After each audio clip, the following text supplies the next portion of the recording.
Today we're going to be discussing one of the most common chromosome structural rearrangements, paracentric inversions, and analyze two individuals to show how it affects fertility.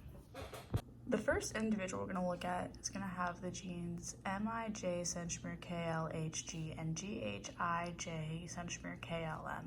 We take this one and flip it around so that the ends meet like this. We can see that the middle part of this chromosome was actually flipped around 180 degrees, and we can see that the centromere was included in this inversion, so we're going to call this a pericentric inversion.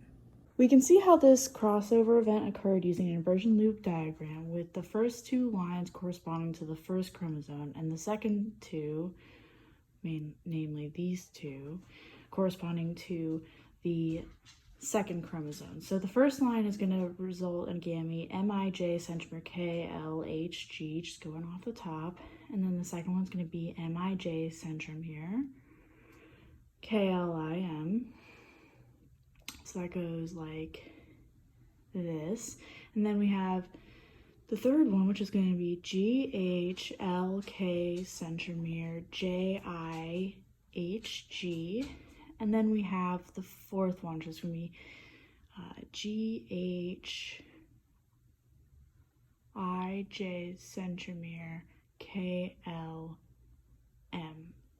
From these gametes, we can see that we have 2 is non-viable and 3 is non-viable because they're missing or have an abundance of genetic information, meaning that the fertility rate for these is going to be 50%.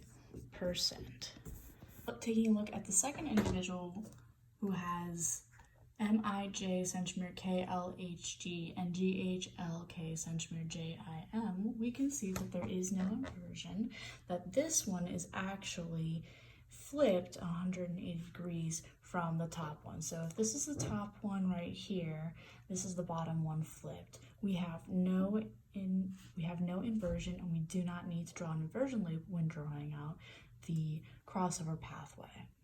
Thus, we can see if we have the pathway such as this, where this is one chromosome here and this is another, and the crossover event happens between J and K, we look at these 4 possible gametes that are all the same. They are all MIJ centromere KLHG. Because there's no duplication of any genetic information and there's no missing genetic information from the original chromatids, we can see that 100% of these are viable.